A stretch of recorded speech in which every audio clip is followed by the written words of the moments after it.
This is CGTN, China Global Television Network.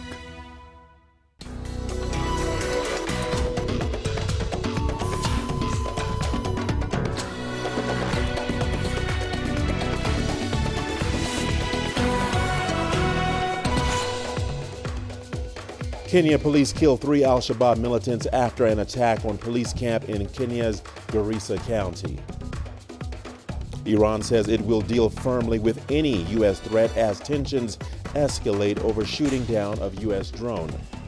And Mauritanians vote to elect a new president in the first democratic poll since 1960. Hello and welcome to Africa Live. As always, great to have you with us. I'm Richard Nta, live in Nairobi. And for those of you joining us from across the continent and around the globe, we thank you for joining us. Let's take a look at other stories making headlines this hour. South African artists send messages of unity and brotherhood to refugees with a concert in Johannesburg. And we bring you the latest from day 2 of the Africa Cup of Nations. We begin in China, where the China Earthquake Network Center reports that a 5.4 magnitude earthquake rattled the city of Yibin's Gongxian County in southwest China's Sichuan province on Saturday night local time. A 6.0 magnitude earthquake hit the same area on Monday night, leaving 13 people dead and hundreds injured. Over 200,000 people were affected, and more than 50,000 people were relocated from the quake-hit areas. And now let's go to the Africa Cup of Nations in Egypt, where Uganda's Cranes have opened their tournament with a 2-0 victory over the Democratic Republic of Congo on Saturday. Now, Uganda were the better of the two sides in the early exchanges following kickoff at the Cairo International Stadium and were rewarded on 14 minutes with the breakthrough. Just a minute earlier, Beijing's Guang forward Cedric Bakambu was flagged for offside before KCCA striker Patrick Kadu broke the deadlock with a header. Kadu spearheaded the Cranes' efforts in a tightly contested half as the Leopards got a couple of chances of their own. Paul Jose Mpoku and Yannick Bolasie threatened but were unable to equalize. Uganda then doubled their lead right after the break when the in-form Farouk Mia set up Emmanuel Okwi to score. Now, the Cranes were comfortably in the driving seat and saw off a number of threats from Congo's forwards before nearly losing keeper Dennis Oyangu, who picked up a knock in a collision with an oncoming striker. Jonathan Bolingi hit the post, but the goal never came for the DRC as Uganda takes spot in Group A. And AlShabaab militants early Saturday stormed a police camp in Kenya's border region with Somalia and escaped with looted firearms and ammunition. Regional government officials and residents confirmed that the incident at the Rural Border Patrol Unit police post in Yumbis, Garissa County, northeast Kenya. Now, residents said that the militants stuck out at around midnight, shooting indiscriminately and destroyed a telecom mast, completely cutting off communications in the area. Garissa County Commissioner Meru Mwangi confirmed that the incident lasted about 30 minutes, but did not divulge any details on the attack. The police camp had 20 officers and a senior police officer, all of whom accounted for. In a statement, the National Police Service said 3 AlShabaab militants were killed in the attack. Somalia has rallied support from the Arab League over a maritime dispute with its neighbor Kenya. The Arab Parliament based in Cairo has condemned Kenya and warned it against encroachment. From Mogadishu, CGTN's Abdulaziz Bello reports. The resolution comes amid a deepening rift between the two neighbors over a maritime boundary dispute in the Indian Ocean that is due to be decided by the International Court of Justice. Members of the Arab League met in Cairo this week to condemn Kenya's claims to Somalia's territorial waters, while also warning Nairobi against interfering in the country's internal affairs. The resolution clearly states the unanimous support of the Arab Parliament towards the Somali cause. The resolution also calls for the respect for Somali sovereignty, including its territorial waters, land and airspace. This is the first major condemnation from the 22-member bloc formed in 2002 to promote democracy and stable development in Arab countries. Somalia joined the Arab League in 1974, 14 years after it gained independence. Meanwhile, despite a major standoff between several Arab countries, Thursday's resolution received a unanimous endorsement, a major boost for Somalia in its maritime dispute with Kenya. The statement by the Arab Parliament is a message to Kenya that Somalia is a sovereign state and has friends all over the world. It is also an encouragement that indicates Somalia has turned over a new leaf and will not cede an inch of its territory to threats and fear. A relationship between the two countries took a new turn earlier this year after Kenya was angered by Somalia's hosting of an oil conference in London, forcing both countries to recall their envoys. The diplomatic tiff was resolved in May, but recent events suggest otherwise. Since then, Kenya has taken tough measures, including denying entry to Somali officials, rerouting flights between the two capitals to a different airfield for security clearance, and a ban on unaccompanied cargo. On its end, Mogadishu has vowed not to attend any meetings hosted in Nairobi to protest visa denials. In 2014, Somalia filed a lawsuit accusing Kenya of encroaching on almost 100,000 square kilometers of marine territory with potential oil and gas deposits in the Indian Ocean. Kenyan officials insist that the matter should be resolved through diplomatic channels. Meanwhile, Somalia hopes to start oil drilling next year and has since invited big oil corporations to invest in the country's hydrocarbon sector. Abdulaziz Bilo, CGTN, Mogadishu, Somalia.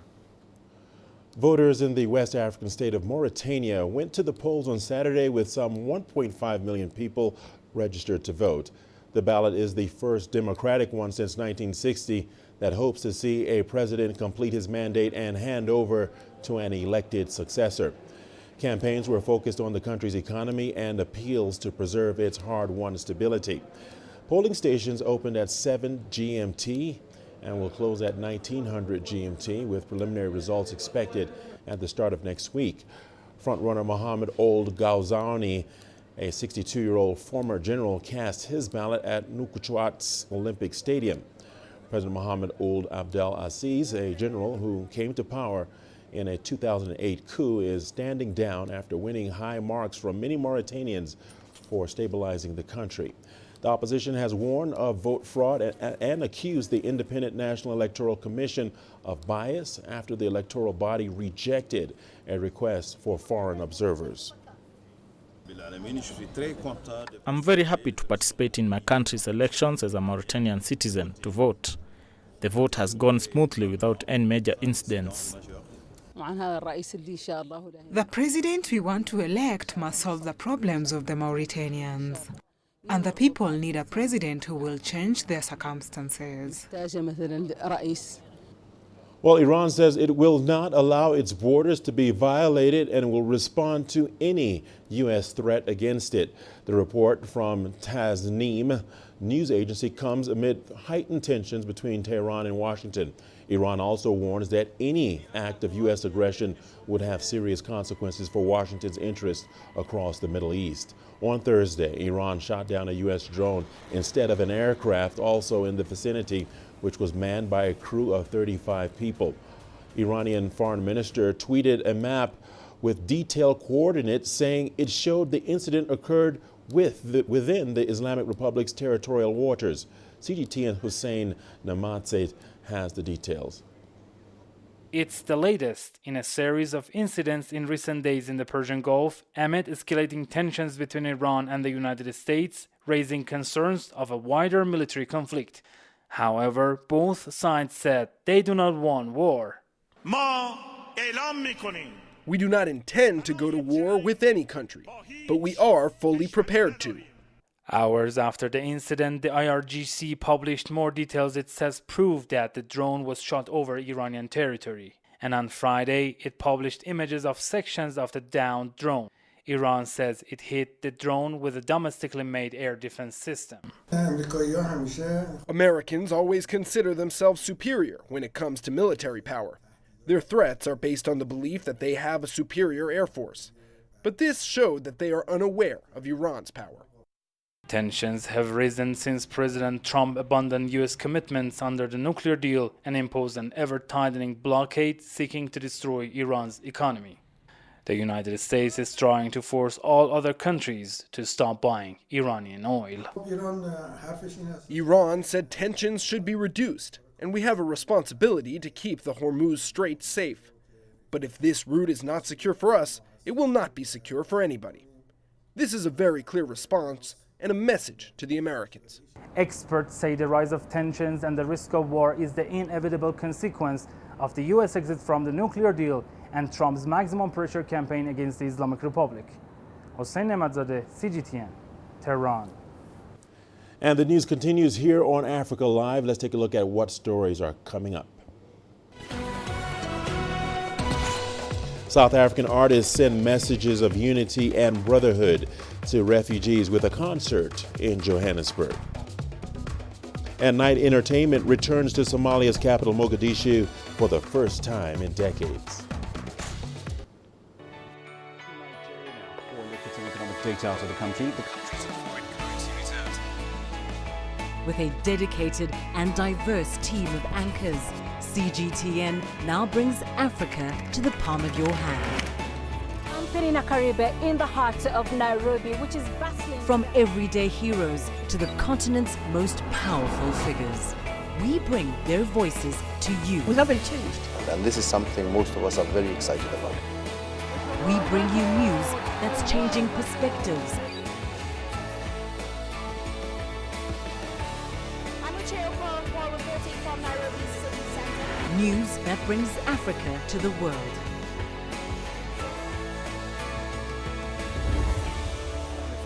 CGTN. See the difference.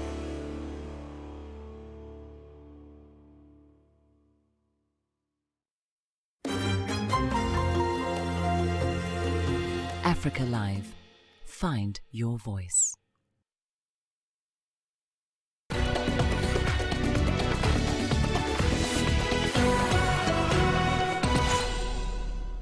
Welcome back. China is helping to upgrade locomotive structures in South Africa. Many of the locomotives have been in operation for more than 20 years with frequent reports of failure.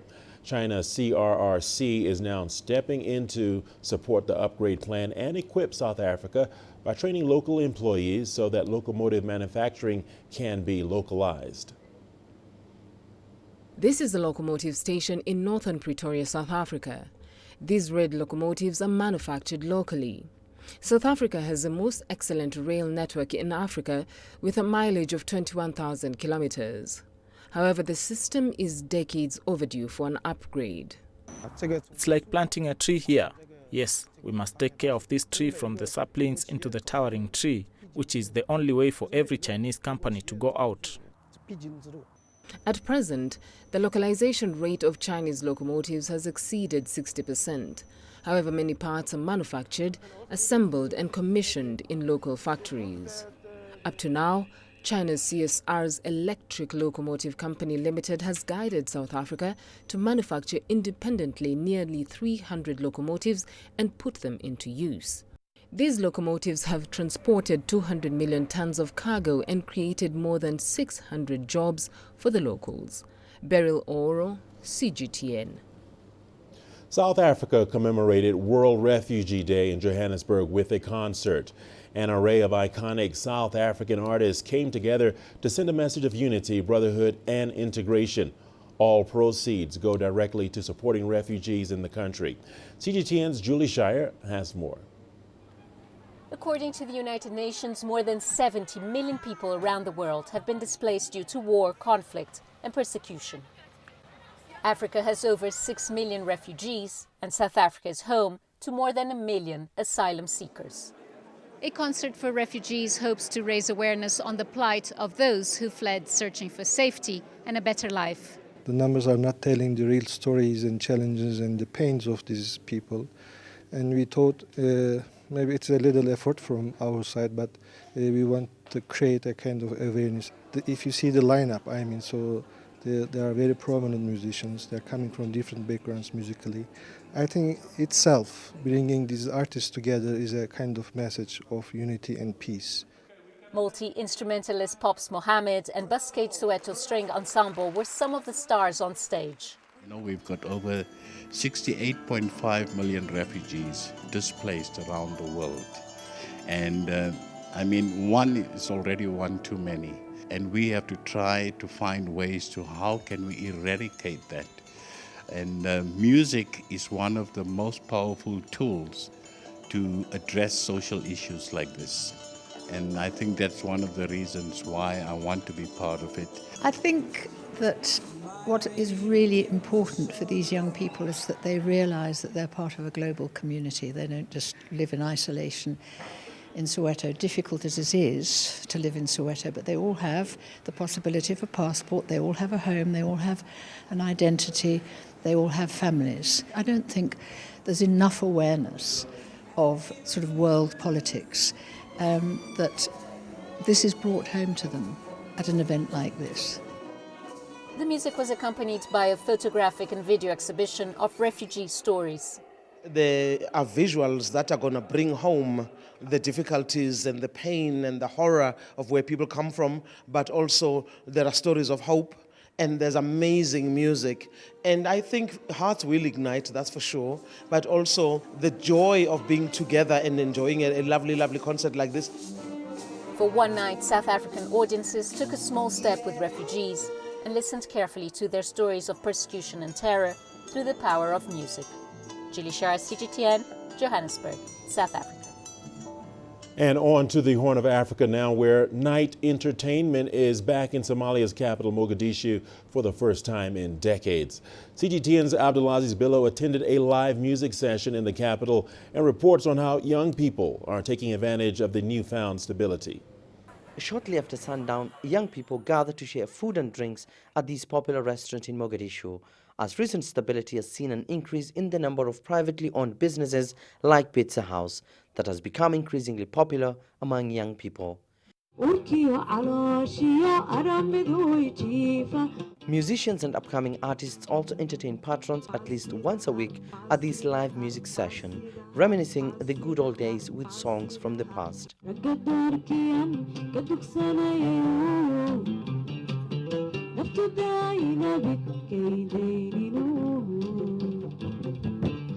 In recent months, entertainment spots like these have become a major attraction in a capital often a scene of deadly confrontation between government forces and insurgents. Young people are, however, determined to change this by reclaiming Mogadishu's lost glory through the revival of arts and music. Night entertainment has changed a lot. Before, people remained indoors because of fear and uncertainty. Somalia has turned over a new leaf. Personally, I wasn't born or brought up here, but I moved here and enjoy the newfound peace with my fellow countrymen and women. Born in Yemen, Mona Miski and her family recently relocated to Somalia as conflict rages on in the Arab country. Back in Somalia, a country she barely knows, the young female artist has made it a personal mission to revive musical memories. Locals also have a chance to take part in a karaoke session as part of entertainment aimed at increasing unity and integration among young people. When the sun sets, this city takes on another life, with various hotels providing live music entertainment for their audience. Artists mostly play old school music from the past.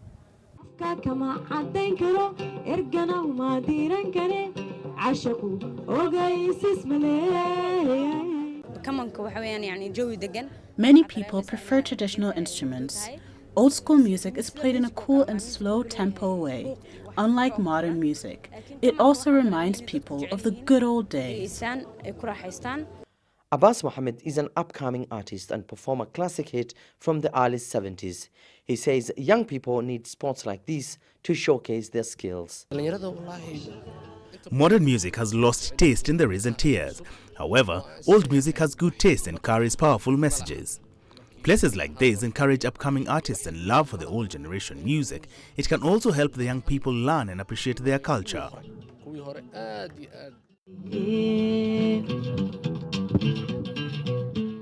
And with the absence of a national theatre, restaurants and hotels continue to provide venues that revive the country's musical culture. Meanwhile, the government is now renovating major landmarks, including the theatre in Mogadishu, through a national recovery plan. Once completed, Mona and her band hope to entertain fans there. Abdul Aziz Bilal, CGTN, Mogadishu, Somalia. You are watching Africa Live on CGTN. We've got your sports news coming up after the break. Let's take a sneak peek at the headline. We bring you the latest from day 2 at the Africa Cup of Nations in Egypt.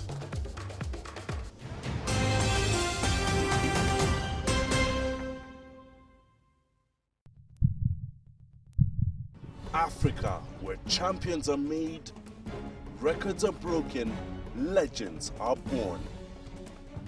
We're there for every goal, for every knockout, for every step of the way. Match Point,